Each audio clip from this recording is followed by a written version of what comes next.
Hi, everyone, and welcome back to Morning Cup. Today, I have this powerhouse with me, Ashley Smith, and she is a social media and sales funnel agency, mouthful.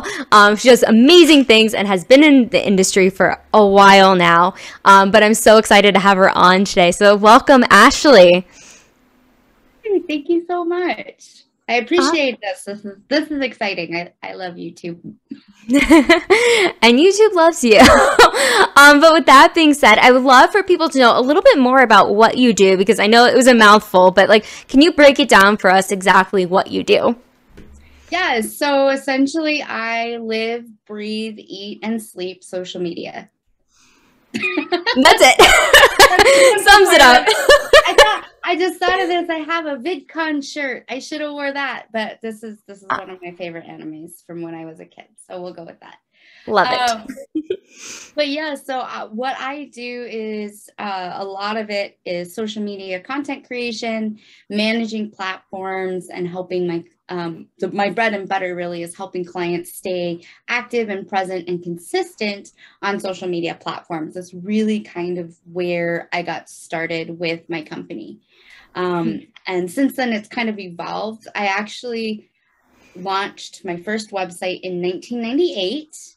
It was a Spice Girls fan page because I was obsessed, and then I was heartbroken when they disbanded. It was dramatic. I remember my grandma, she cut out the newspaper article.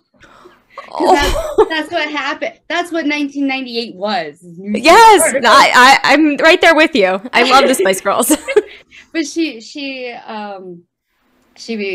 printed out the article she cut out the article from the newspaper, like the actual newspaper, and gave it to me. And I was just so upset because I already knew, I wanted to go to their concert. They were coming to the United States to tour. Anyway, so that page got taken down and has been lost forever in probably an email that has disappeared since then. So and then I also helped my dad with his NASCAR fantasy website, his league. I would go in and update score, so that's what I did instead of trying to find a boyfriend. Is I did coding and websites. And so but yeah, I really fell in love with social media just as a user. And in college, I was taking a course on public relations, and I was like, oh my gosh, I love this, which to some people watching this are probably like, okay. But that's the great thing about this is social media at the time was still pretty new for where I lived as far as using it as a business tool. But I ended up getting a great opportunity working for a 5-star chamber of commerce, and they had a $3.3 million tourism division. And so I managed the digital assets and their social media presence back in 2012. So it's 10 years now. Yay. Yeah, that's amazing. That I've been doing this legitly. It was always, that business advice where people are like, find something you love and you'll never work a day in your life. And so now I'm in this position where people ask me what I do for fun, and I don't have any answers. So that's actually my mission for 2022 is to figure out what I do for fun. And it cannot be work related. So that's what I'm going on from there. And then actually it was in, I think 2018, maybe 2019, I learned about sales funnels and what they were and how they were impacting and changing businesses or helping entrepreneurs and coaches and consultants and what exactly that did. And one of the things that I like to do is I like to look at the root source. Like an example is, everyone's mining for gold. Everyone's trying to get the gold. Everyone's trying to get the gold. Well, instead of myself going out and mining that gold, I want to make the pickaxes for the miners.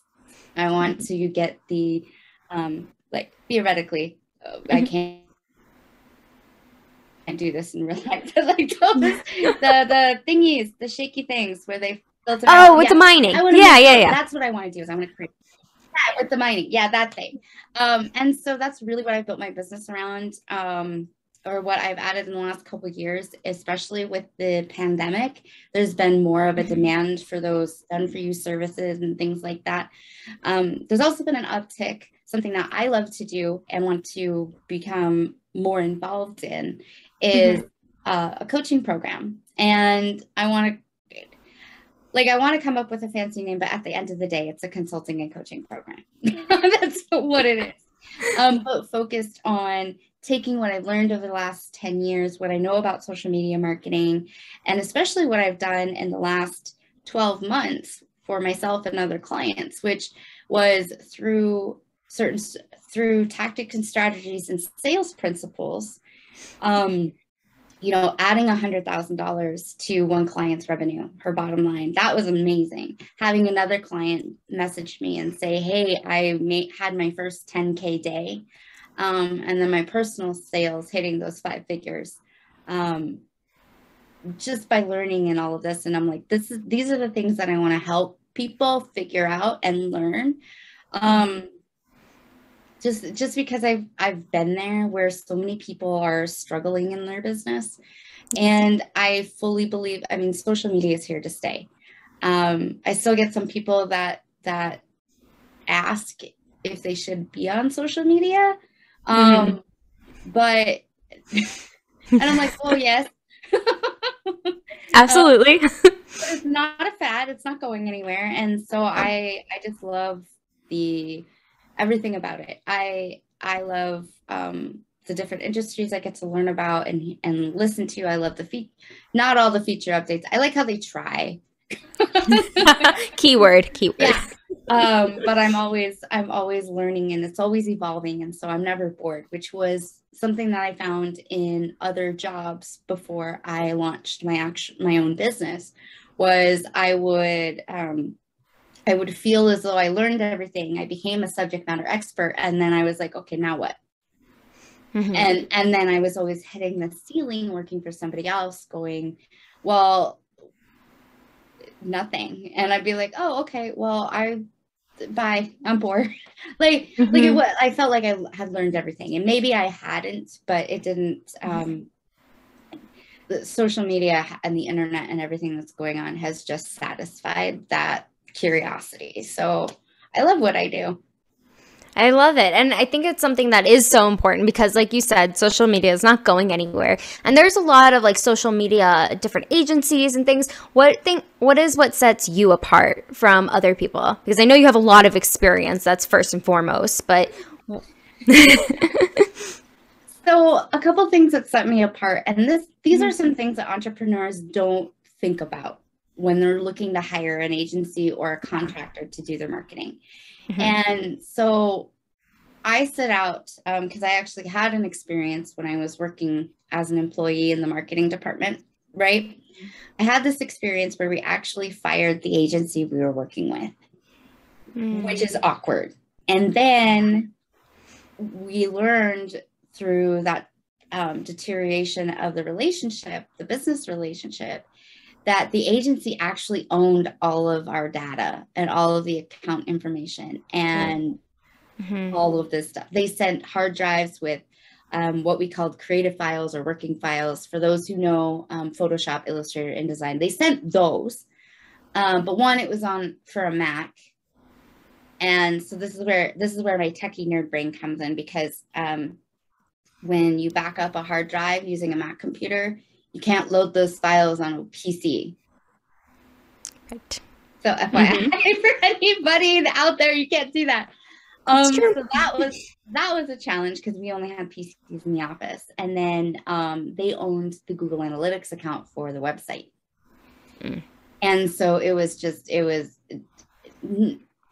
And these days, data is a controversial topic right now. But from a marketing perspective, I'll stick with that one. From a marketing perspective, you want that historical data because it helps you improve, right? You want to know when your users are falling off. You want to know when or what people are clicking on or what they see first. All of these, creepy things that cookies do. Marketers want that. FYI. But so the thing that sets me apart, I believe, is when I'm working with a client and I make sure that it's clear, it's actually in the contract that I have with them, that social jargon and myself or any team members that might come on board in the future, or any staff members or third-party contract, or whoever it happens to be, we will never own that. We will never own your account. We get access to those assets to be able to do our jobs, for me to be able to do my job. But at the end of the day, if it's all yours as the entrepreneur, as the owner. So you're never gonna you set up your Google Analytics account and then provide me access. You set up your Facebook page and provide me access. You know, that kind of thing. Same with So that to me is exceptionally important, especially as people are starting to understand the value, which I hate that word, but it's actually, but you know, the importance, I guess you should say, of intellectual property. And I think that that's really important, that the people that I work for should have that. I kind of look at the client agency relationship like as like a dating relationship or a personal relationship, where if you like box, I feel like when you don't give your client either those creative files or the access or anything like that, it's like trying to keep them with you even though they're unhappy. And just like you don't or shouldn't do in the real world with friends and romantic relationships, I don't believe that should be done in business. And I just, and that's a whole money business mindset thing that I've had. So that's one of the ways that I believe that I'm different. I mentioned briefly about a team. I've been really resistant in adding a team. I think a lot of people struggle with that. People struggle with that. Yeah, and it's one of those things where I have friends that do this already. They want, but they're making 7 figures easy in their businesses, or they have multiple 7-figure businesses, or they're aspiring to be a 7-figure business. And I started being self-employed and started my own company because I wanted to be able to take care of my family. I wanted to, and needed to, that's a long story, have flexibility in my personal schedule, because I wanted to be there for my kiddo. And that meant not having to ask for vacation days and not having to barter and exchange shifts with people. And like, there were bigger goals there. And so as I'm gaining more success and my company is doing well and thriving, yay, it's letting us have a certain lifestyle that we're trying to achieve. But I have also found out that because, live within your means and stuff like that, within your means and your dreams, right? I personally don't need $1 million business. I think it would be cool. I was always that A student that wanted all the achievements and all the certificates and stuff because that just made me feel good. So I need to be like, I did this, but because I feel like there's a point, my husband and I have talked about this, and I'm just like, what do we do with the money? And he's like, oh, I can help you with that. Of course you can. I'm like, don't worry, honey, I got you. I can help. Very giving. Yeah. So, and I think I believe that in order to hit a 7-figure mark or multiple 7 figures, that you do have to grow and you do have to expand your team. So I know that working on my own limits myself into some of those possibilities. Who knows? Maybe I'll get more into speaking, but that's the thing is, so when you work with me, you don't get a bot unless I'm out of office, which, by the way, out of office messages are like the very first bot. You get me. So you get my number to text and call. You get my email address. It's not filtered through a VA or anything like that. So I do have some automation features, but they are exceptionally mindful of the user because I have friends that will also have like the auto reply feature on Instagram, and I'm like, so I'll like mention them in a story, and then I'll get a bot response back, and I'm like, oh my gosh, just turn this dang thing off. So yeah, you own all of your own intellectual property. I work as a 1099 contractor, and you work directly with me. I love it. And I think there a lot of people don't realize too the content, like the intellectual property as well, how important that is, especially as you grow or just anything that can come up. I know a lot of agencies that don't have the same regulations and in contract that you have, and I think that does set you apart. Obviously, just your and like the relationship that you build with people. It's really a partnership when you're coming into anything, but like it's really about, especially with social media, because that's your image, that's what you're putting out there too, and it's protecting that, but it's also the person that's behind that as well, being able to really protect that person that you're working with as well, being able to put that brand out, put that just all the information out there too in an effective way. Because I do think funnels have become a new thing, I guess, in recent years, right? It's like it hasn't been around forever in this regard. Yeah, it hasn't. I mean, I just discovered it recently. I think it's been around for a while. I think the most common, not hashtag not sponsored, I think the most common solution people are familiar with is ClickFunnels with Russell Brunson. Mm-hmm. And again, hashtag not sponsored. I'm not an affiliate. I actually use a competitive software program that I'm a founder and a reseller for. Sorry, Russell, if you might see it. You never know. Yeah, I was like, I like your videos. But yeah, it's new, especially because I'm in the Midwest. So the joke is, oh, we're 5 years behind the rest of the world.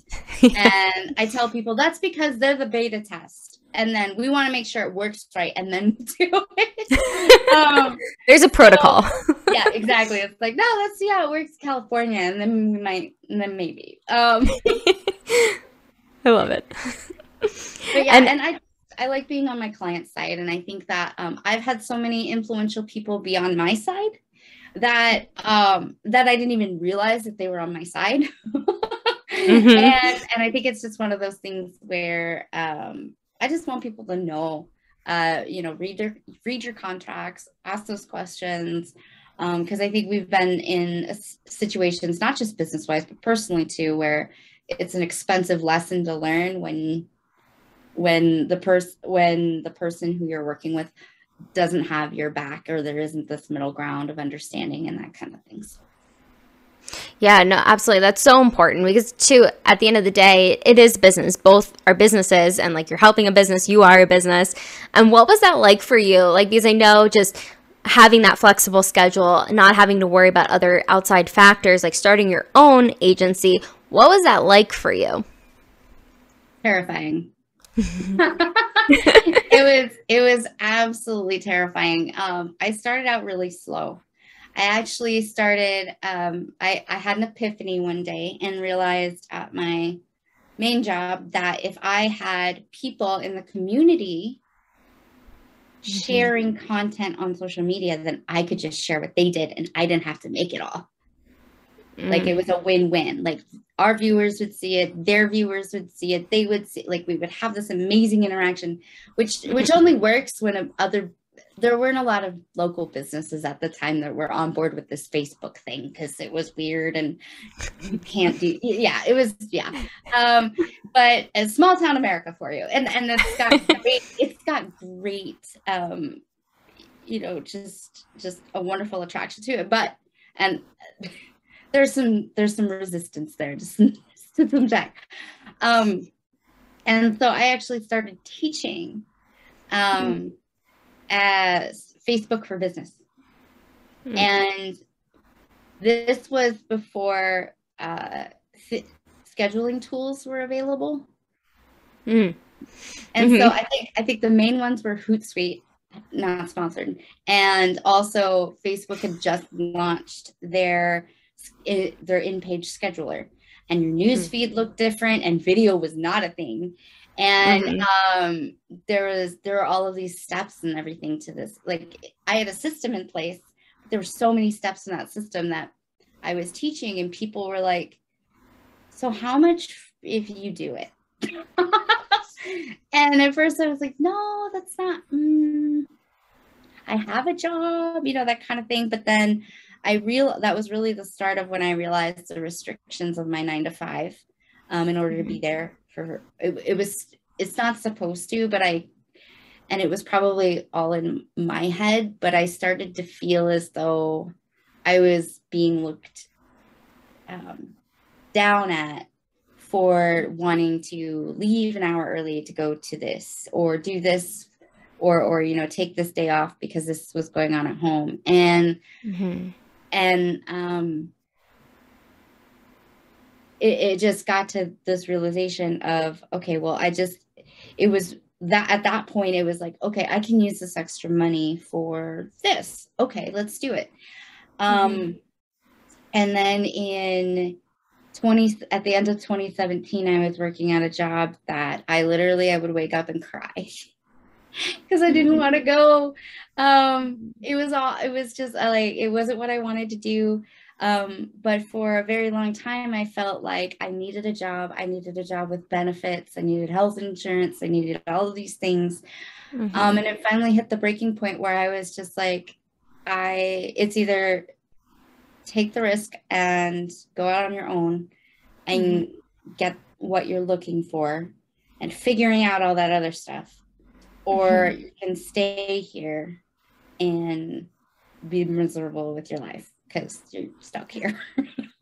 So that was kind of it took me a couple years to gain the courage to be full out, because I was freelancing, but I was never like, no, this is it. This is what it should, this is what I should be doing. But it was always there. So I think that's also just to like highlight that, because I think a lot of people, when they start a business, they think, okay, well, I'm going to be an overnight success, or they see other people and they're like, wow, they just like got so successful so quickly.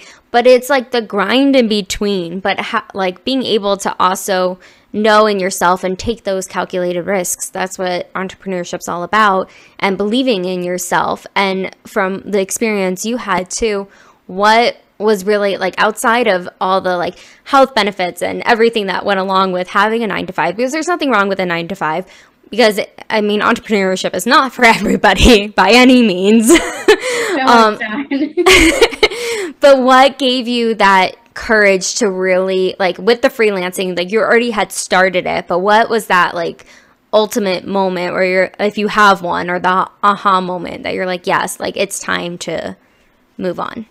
So this is actually one of the questions that I know you had prepared. And so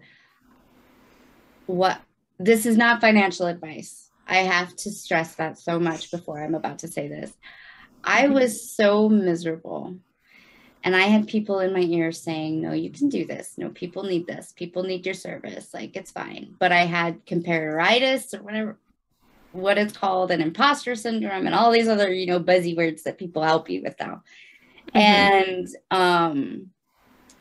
I landed another client, which at the time put me at like, I was then making like $1,800 a month freelancing.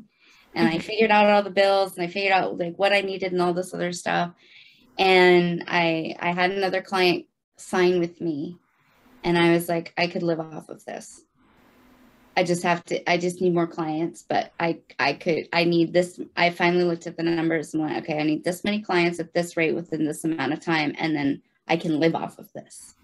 Yeah. And so I would wake up in the morning, like half an hour before my shift would start. I would cry, I would get ready, and I would go to a job that I hated for 8 hours of my life. And then when I was off, I would wake up at 6 a.m. and get content done and be working on strategy and graphics and posts and everything for my clients. And so again, not financial advice. I gave my 2 weeks notice. at the place. And then for my own security blanket, I went out and I put a second mortgage on my home. So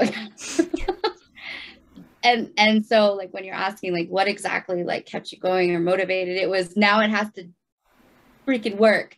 Like now it has to work. I just put the biggest asset on the line in my life in order to have this opportunity, and it paid off. But it was really, and I think that you hear so many stories about people, they hit rock bottom and, you know, all of this stuff happened, you know, they went to jail and they hit bankruptcy and their wife left them and their dog died and all of these things. And they're like, but I persevered. It's like, because you're scared. Because you have to because it has to work. And the beautiful thing about it is, you know, I didn't have the I'm going to call it a distraction, for lack of a better word or descriptor, but like I didn't have the distraction of a 9-to-5. I now had 8 more hours in my day to focus on my dream. And then I had the financial resources to be able to do what I needed to do. And it was a shoestring bootstrap operation, and that's okay. And I think people need to realize that that's okay. And it comes down to more. I mean, yes, you have to be passionate, and yes, you have to be motivated, and probably a little scared. But if you're very intentional with your time and very strategic, and you're always kind of looking at, okay, how can I make this work? And you're not afraid to put in the work, right? Yeah, it definitely can be successful, and that's across the board. It's just investing in the tools and the resources that are going to help you get there, which is also hard when you're like, I don't have any money. But yeah, that's and that's honestly, that's one of the biggest things that I wish I would have done at the very start, was found a business coach, found a coach to help me through my weak points and my weaknesses, because yes, it would be a monetary investment, and a sizable one depending on who you're working with. And I have thoughts on that. That's another time. But it's essentially an accelerator track whenever you invest in someone that's going to help you, because you're taking their experiences that could have taken you 18 months to figure out, and they're like, no, do this. So yeah, absolutely. And, you know, it's just, I mean, you said so much there that I want to like dive into, because but there's such great points too, because I think people don't realize too the amount of time and effort that goes into something. And like what you're saying, like with putting a second mortgage on your house, that part of that is other people have different situations, but it's do or die, basically. Like you're all in, you go all in, and it's terrifying, but the belief that you have in yourself, and also you had so many people around you saying, yeah, you can do this, or yeah, can you help me with this, and like coming to you. And that's how I think a lot of times it starts, where it's like a side hustle or something, and people just keep coming to you because of your knowledge base, because of your work ethic, because of the results you produce as well, mostly. But again, it goes back to that connection, that relationship building. People work with people. That's the bottom line. You can have the best service in the world, but it comes down to you as a human being. And I think that speaks volumes too of like your experience of just who you are as a person. But even with everything that you've gone through too, of making it work. And, you know, people do, like when their back is against the wall, they're going to make it work, and because they want to too. And like, even when you left your 9-to-5, being able to really understand the depth of, okay, I have 8 more hours a day, and that shift of energy. So like when you had a day off, waking up at the crack of dawn, you're like, let's go, I'm ready, versus the days that you had to go to your 9-to-5, like that energy shift, it's like really just tuning into how you feel about things. Because I mean, feelings can be very powerful, but it's like trusting your gut. And that's like what I keep hearing from you too, is like you trusted your gut. It might have been terrifying, and it is, But you like persevered through that, just like the story you were telling of just somebody who's hit rock bottom. It's perseverance. And that's what it takes to be an entrepreneur as well. Like not giving up when you hear no, or when there's rejection, or when you're like, okay, I don't know how this is going to work, but I'm going to make it work. I have this amount of money in my bank account. Like, I don't know what's going to happen. But I think it comes down to when we have a passion for something, there is that motivation, that is the drive. And to your point about having a coach or having somebody who has that experience, somebody who like does not have any social media experience, or even asking you, hey, do I need social media for my business? I mean, social media is so powerful for our businesses to get out there, especially with COVID the last 2 years, being able to really push through that. Of if you had a brick and mortar, a lot of people had to close their businesses because they weren't essential businesses, or just lack of funds to run the business, or people getting sick, like so many factors outside of our control. But when it comes to social media, the reach is so much greater. And that's what I really wanted to like drive home for people to understand too, how important it is. I know like I have a social media, but I mean, it's me. I have a team for YouTube, but that's a little bit different. And every social media platform is different. I would love for you to just kind of speak on that too. Like I know there's funnels, but when it comes to the different platforms, how do you manage all of that? Yeah, so this is how I don't get bored. See, there was a madness to it. Yeah. So what a lot of it is, there's several different misconceptions, or that people hold, and they hold them because there's a bunch of other people in my industry who are sharing this information, right? There are people who have built businesses on how to find your niche. Or niche, however you say it. Both way. Yeah, niche, however, wherever you're from. People, yeah, I don't know. And the thing is that it's like, stop that. If you focus on your specialty, if you focus on the problem that you solve, if you focus on the results that you bring to people, it doesn't matter if they're a stay-at-home mommy blogger or a 7-figure multi-million-dollar business. They still want the result, which is solving the problem that they have, right? Mm-hmm. And so when it comes to social media, I tell people when picking a platform, because only don't be like me. I have a social media account everywhere because I want to know what's going on. And it's kind of my job. But for you, for other people where you're not a digital agency, pick the platform that you enjoy showing up to, because it's kind of the same thing. It's like Facebook, Facebook has all of these features and they have this and this and this, and it's so noisy. Mm-hmm. I'm going to Instagram because all it is pictures and video content. Or people, I mean, I actually have friends that are like, I'm tired of watching videos. What's the social media platform without videos? Tell me, that kind of thing. The trick for knowing like the little nuances and stuff like that is to be involved in the community. Click the buttons, see what kind of conversations going on, see what kind of content works. And so that's one of the things where like with Facebook, there's so many different options and so many different features and abilities that you can use with the platform. It kind of becomes this huge dump of everyone being on the platform. And there's nothing wrong with that. But on the other hand, it's like, okay, with Instagram, they just recently did this where they're allowing you to tag or add an event reminder to your posts. Kind of like the sticker, but it's now in your feed, so people can get a reminder that, hey, an event's happening soon. I just learned something new. Thank you. So, but I should also, here's the blanket disclaimer that I tell everyone: the information I'm sharing is relevant as of today's recording. Means it could change in 5 minutes. So don't yell at me if things are different. But it's like, but you still don't get like an interactive experience over there. There's still not a Facebook group type situation on Instagram. So it comes down to, what are your goals? What's your strategy? What are your offers? Like it's is complex, but it's also simple because it's just what tools are you going to use? Which platforms are you going to use to get you there? And some just have natural synergy to each other.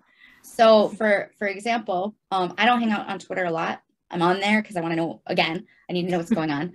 Kind of like Reddit, because Reddit scares me. That's like the negative space of the internet, I feel like. But I concur. I don't have any drama, thankfully, knock on wood. So I read other people's drama.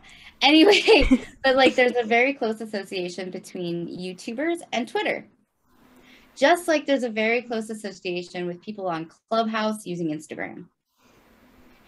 So there's a lot of pairings, but a lot of it just determines on what you're trying to get to and what the majority of your chosen platforms is actually like accepting of. And it's a matter of adapting to features and things like that that are happening on the platform. YouTube used to have to do polls, and then they got rid of them. I don't know why, but they did. And so it's just, once you start using it, you figure out, oh, this is what's going on, and this is what's going on, and oh, this is different, and this is what's happening here, and Pinterest is adding this. Oh, that's really cool. And so for me, keeping up with it is I have resources and daily news and updates and things like that that are happening, because I'm constantly on it, because that's my business, right? That's why people hire me, is to know this, so they don't have to, because they're busy being a surgeon, or they're busy, taking care of children, or they're busy, designing clothes, things like that. They're like, social media has become very overwhelming if you let it. And it's just like, there are new and fun and exciting things happening all the time. But if you spend time on the platforms, you learn it way faster. And that's my biggest advice for people who are interested in interested in having a presence on a platform. Now there are some people that I'll tell them, because TikTok, of course, has been a huge question. I have clients asking me, do I need to be on TikTok? And because I pay attention to the platform, I'm able to tell them, well, there's a pretty demanding production schedule, because there's a demanding posting schedule, and and it's all video. So now you don't have to show your face, you don't have to dance, you don't have to, wiggle your butt or anything like that. But it's very video heavy. And so to be on that platform, it requires more time and more resources. So I'm not saying no, I'm just trying to set an expectation of where to be, because I know people who are on TikTok and they spend 3 days a week just shooting their content. And that's just on one platform. Yeah, that's a lot. So, but yeah, I hope that answered the question. Yeah, no, it absolutely did. And I'm curious, because I know you mentioned you're a mom, and I know that, but being an entrepreneur and being a parent, how have you seen that like play out in work-life integration, like being able to do it all, or like what that looks like for you as a mom and an entrepreneur? No, it's honestly, it's great. There's a little bit more planning and organization that needs to happen. Our kiddos are now teenagers. One is actually in college. So it's a little bit more, we have a group calendar on Google is how we manage our life, because I basically told them, I'm like, I need to know when you have something happen, when it happens. If you need to go somewhere, if you need picked up, if you need mom taxi, mom Uber, you need to put it on my calendar. So I've trained them and my husband to put it on the calendar.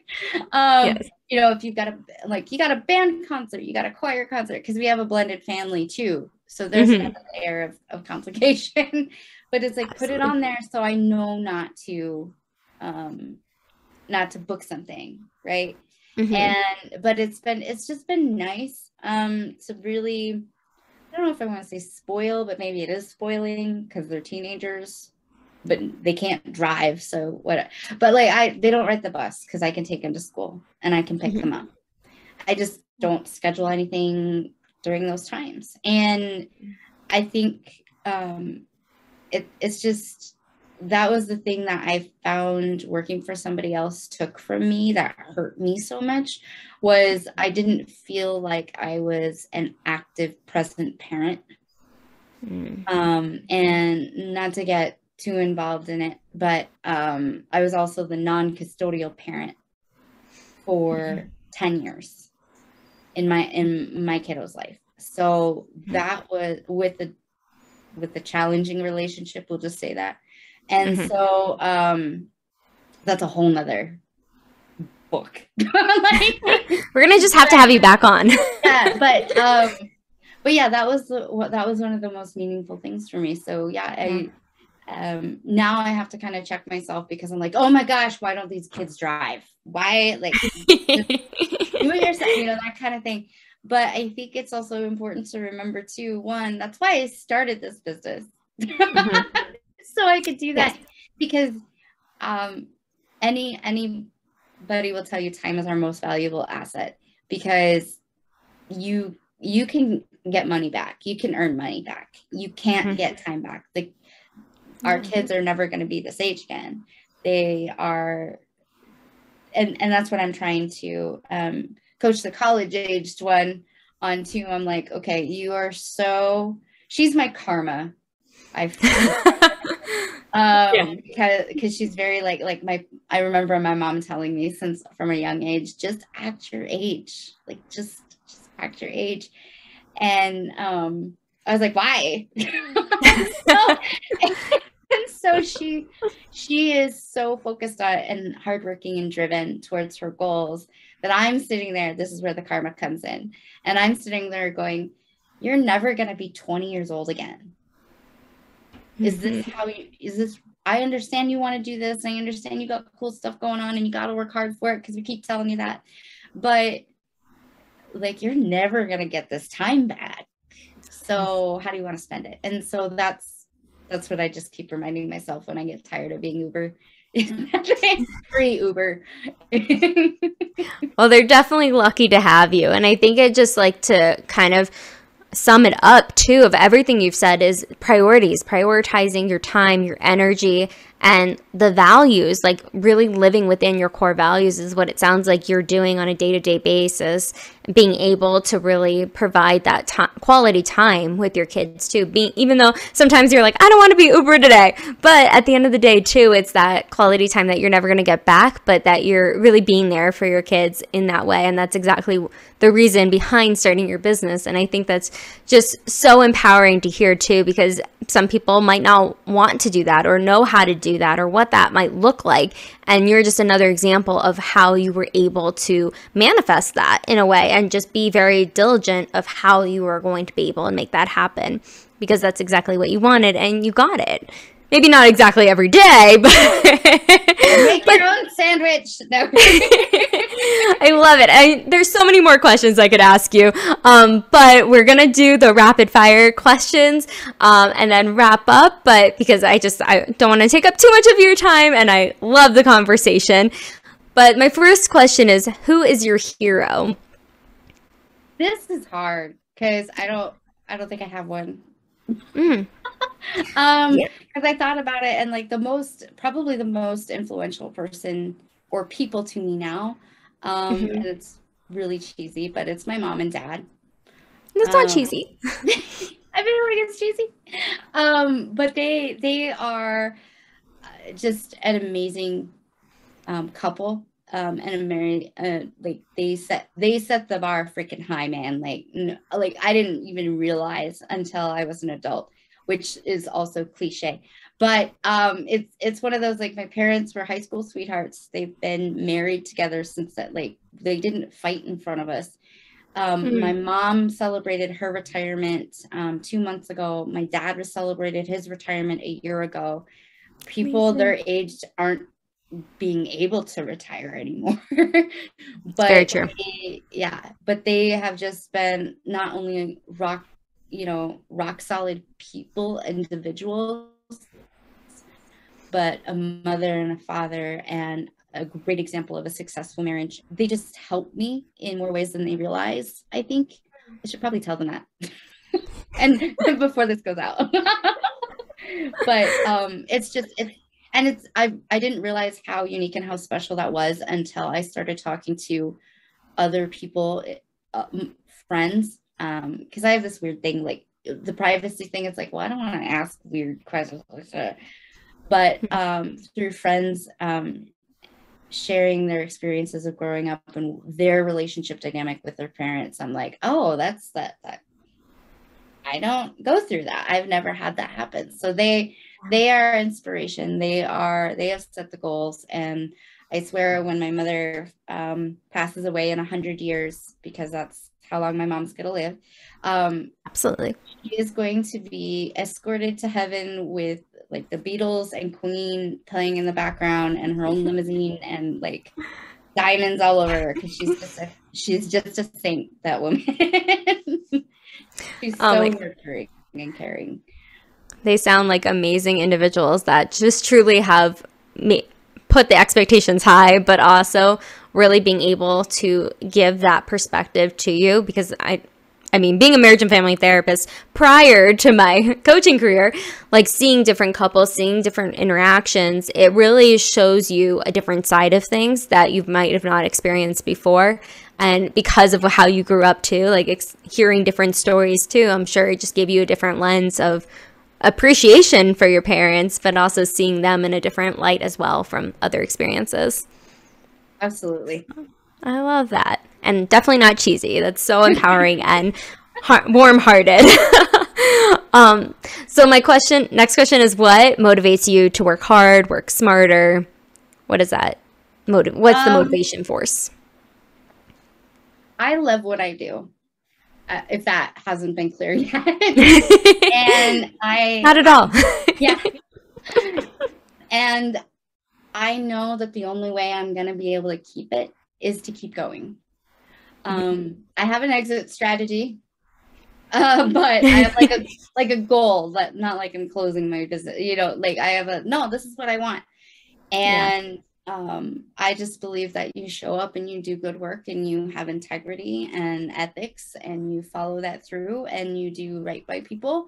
And that's how I want to operate in order to keep what I've worked so hard for. And that's the whole goal, is I do what I do because I want to keep my lifestyle, because I'm happy with it. So it's a great place to be.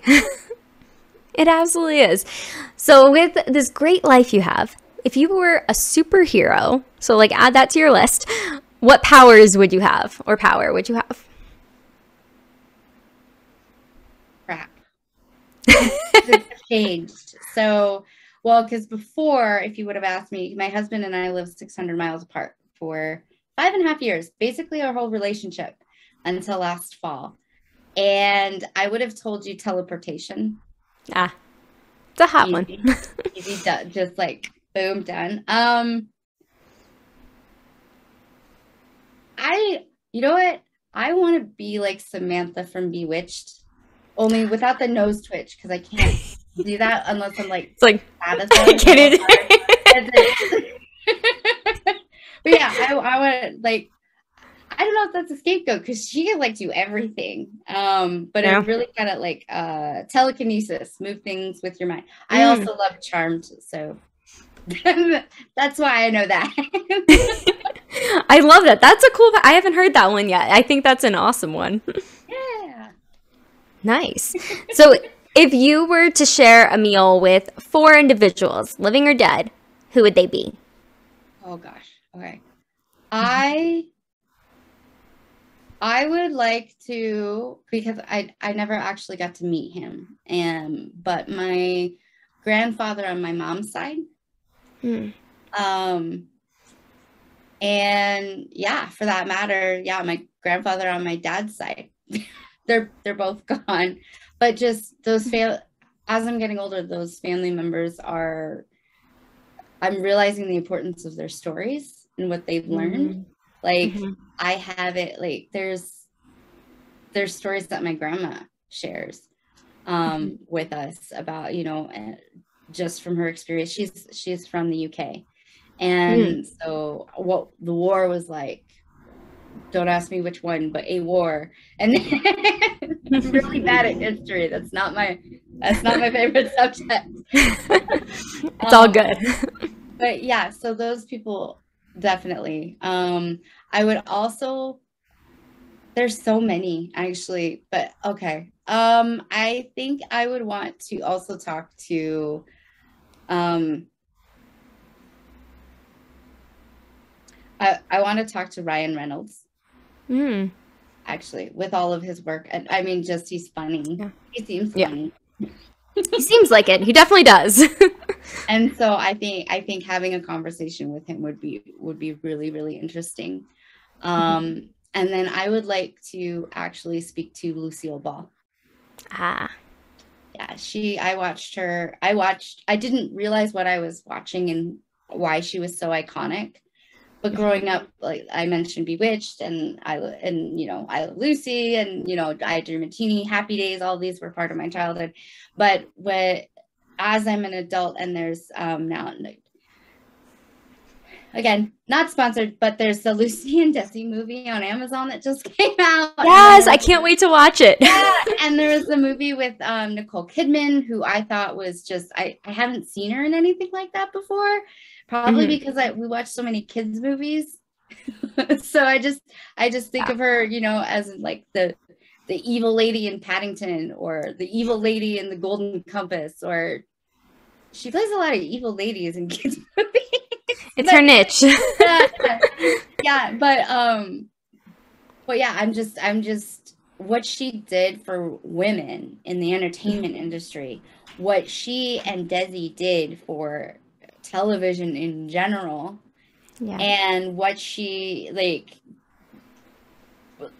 it's just so much to realize as an adult when I was a kid and just watching it with my dad, and it was like, funny grapes, or the candy, the candy. Yeah, anyway, so that's who I got. Yeah, no, I love it. And I do think too, we might not realize the impact of what we're watching at that moment, but when we look back of just the empowering aspect of it, the icon of Lucille Ball as well, just being able to really understand how she changed television, and Des as well. So I'm really excited to watch that. I haven't watched it yet, but it sounds like it would be a really fascinating meal, just having your grandfathers, Ryan Reynolds, Lucille Ball. I'm sure it would be a comedy show just there. I want Ryan Reynolds to explain Twitter to the other three. That's what I want. Because they're gonna be like, "What the heck is happening here?" Yeah, that's what I want. That would be great. I would love to see what it would look like with Lucille Ball with being able to have a Twitter. How comical would that be? Hey, I'm gonna hold on. Sorry, I have to see when she passed away. Okay, yeah. So 1989. So yeah, way before any kind of social media ever. Can you imagine Lucille Ball on Instagram or TikTok? She would be so good on TikTok. Oh my god. Well, I mean, she started her career too, she was in her mid-30s, which was considered old. Right. And I mean, if she had YouTube back at that time, I just, anyway, mind blown. The possibilities would be endless. Exactly. I feel. Oh man, it really makes you think. I feel like we could go on a tangent with that. So what is the most daring thing that you've ever done? Yep, putting up the house to get the business going. Absolutely. Yep, I concur. I feel like that is very daring, but it paid off. And what is the phone app you use the most? I know social media is your jam, but out of all of them, if you had to choose one. It's YouTube. YouTube. We're on the right platform, guys. I love it. What is the last book that you've read? The last book that I read, okay, this is so bad. Or audio. I can't do audio because my brain won't let me, like, I'll Mm. tune it out. Because I grew up in a family of 6 people. So noise doesn't bother me like it does to everyone else. And I'll just like my husband will be talking to me and he's like, "Did you hear anything I said?" I was like, "Oh no." You're like, sorry, I missed that one. Yeah, it's really convenient, actually, to for sleeping. The last, well, actually, technically, I'm in the middle of it. Mhm. Actually, um, the one that I'm in the middle of is "The Simple Path to Wealth: Your Roadmap to Financial Independence and a Rich Free Life" by J.L. Collins. It was actually recommended to one of the gals that I am part of their mastermind. And I told her I had some outrageous financial goals that I want to get towards. And so she recommended me looking into this. And so that's what I'm currently in the process of reading. Well, thank you for the recommendation. I will take it. And if you guys have read it, let me know below. So if you were to have a movie about your life thus far, who would play you? I don't know. I would want it to be someone funny because I don't feel like I'm very funny, but I feel like if somebody who I beg to differ. they okay. So like my first thought, because of the Koreanness, is Margaret Cho. I thought that would be kind of funny. But yeah, so someone with some great comedic timing and a really good script. That's who could also cry. There you go. We have to have all the emotions. It's a roller coaster, right? I love that. I think that would be a really good film. What, if you have one, a favorite family recipe that you have? Oh gosh, favorite family recipe. Whether you make it or eat it or traditional. Yeah, so the thing that I actually got from my mom, and I love my mom, but cooking isn't one of her strong suits. I love her. She's amazing. But it's actually one that we make regularly as well. It's homemade chicken cordon bleu. That's what we do. So, yeah. So if you had to describe yourself as an animal, what animal would it be? Oh, gosh. I'm a corgi. Okay. And why? Because I'm short and I have bursts of energy and I like naps. Makes sense then. And they're so cute. They are. We have them, so I know. It makes sense. It does. I love it. What is one thing that instantly makes your day better, no matter what is happening? Food. Good food. Not like yeah. The food that I'm craving. Let's put it that way. So if I want a McDonald's breakfast sandwich, or if I decide I want hard-boiled eggs and pistachios or a steak dinner, yeah, like the food. I like food. Food's good for the soul, you know? It truly is. And what is your favorite way to spend your day off? So if you have like no clients, no work, no nothing, what do you do? This is what I'm working on. Yes. But yeah, right now, it really is. It's actually spending time with the family, because we have teenagers who, you're a teenager. You don't want to hang out with your parents. You don't want to do anything. You want to be with your friends, right? That kind of thing. So really, it's any kind of interaction or anything that gets us all together. And even just spending quality time alone with my husband, because we have teenagers. So it's calling up my mom now that she and I are now apart, with long distance and stuff. And so it's just reconnecting with people in an actual conversation, not text messages or DMs or posts and comments and stuff like that. So that's what I like to do, and video games. Do you have a favorite video game? We play a lot of Minecraft, and with Tom Holland's Uncharted, that that came out last month, which is fantastic. I love it. Chef kiss. That's resurfaced its way up there. It's a really good movie, and you don't have to know or play the games in order to enjoy the movie. And so side note, you know how when you see like a teenage actor or a young kid or whatever, and you're like, one day they're going to be attractive. Uncharted is Tom Holland got hot movie. It's like, oh, the kids grew up. They really came into their own. Yeah, but it was just, it's so good. It's so good. I love it. Well, it sounds like a really good game and movie, both. So my last question for these, or at least, is what is something an outsider wouldn't know about your industry?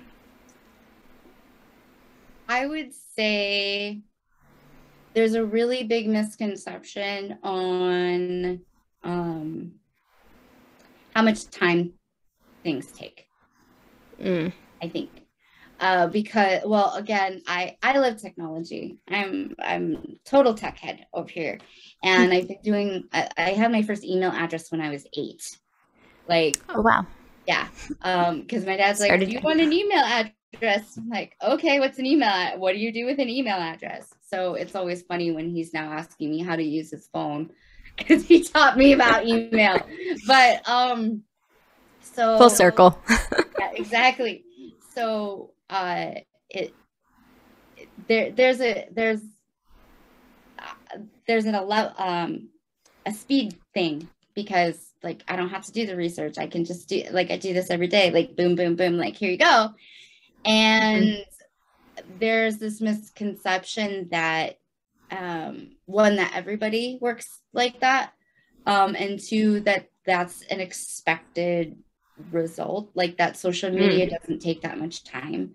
Like, well, it takes 2 minutes to make a post online. Like, why are you charging so much, or why does this take so much time, or why can't we get it done faster?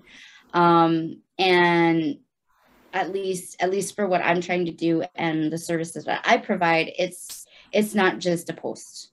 There's more to it. There's some strategy, there's some branding, there's some PR stuff, you know, all of these different sales, right? All of these different things that are part of it. And so I've found that people who have that kind of perception of, oh, well, it doesn't take that much time, like it takes 2 minutes to do this. I know that they don't necessarily understand how to use social media the most effectively or leverage it the best. They're just kind of, I found that they're just seeing stuff that's happening online and going, oh, I can do that. And they do the copy paste method, which is a method. But it doesn't work for everybody, because if you do that, it doesn't guarantee you the same results. So that is true. Yeah, no, and I think that's also really like important to understand the fact that it's not just a post. There's so much that goes beyond that, and it's really important. And that's why I think it's so important that you came on today to really explain what it is, because there's a bunch of different things that come into play, but the way you work, and I think it's amazing what you do. And I mean, that's not my genre, but I wanted to really promote that. And so speaking of that, where can people find you, and what are you offering right now, so people can know how they can get in touch with you and hire you? Yeah, so lots. And we'll put it below. We'll put it below as well. We'll put it below. The most active right now where I'm at is Instagram, so that's the best way to reach me. But pick a platform. It's what I'm gonna tell people.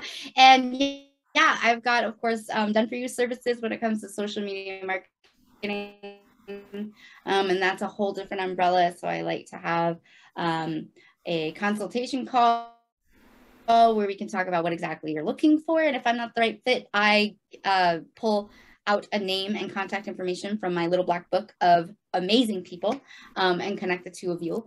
And then I also have the group coaching program and consulting program, where I'm going to help guide people through adding that 5-figure day, having the additional 6 figures added to their bottom line. Super excited about that. And then for anyone who's more on the sales funnel side, I actually have an offer that I'm working on. It's not published yet, so they'll have to follow me on social media to hear about that one. But it's a this could be a lot of technical jargon for you guys, so I'm working on creating an explanation video that'll be on YouTube. But it's essentially, it's a 2-step sales funnel, and all the components for it, for your downloadable, for your course, for your retreat, whatever it happens to be, all of the parts and pieces completed within 3 days. So you're up and going and ready to rock. So really I love it. All the things. 3 days. 3 days and you're set. Yep. I love it. Well, Ashley, thank you so much for taking the time today to come on, and you're a wealth of knowledge. You truly are. Everything that you say and do, there's just so much results behind it as well, not just what you're saying, but what you do. So make sure you follow Ashley. Thank you, Ashley, again, for taking the time. We loved having you on, and yes, thank you for coming. Thank you. Well, we will all see you next video, but make sure to like, subscribe. And what did you get from Ashley? There was so much, but what was like the biggest takeaway? Let us know below in the comment section. Thanks again, and we'll see you soon.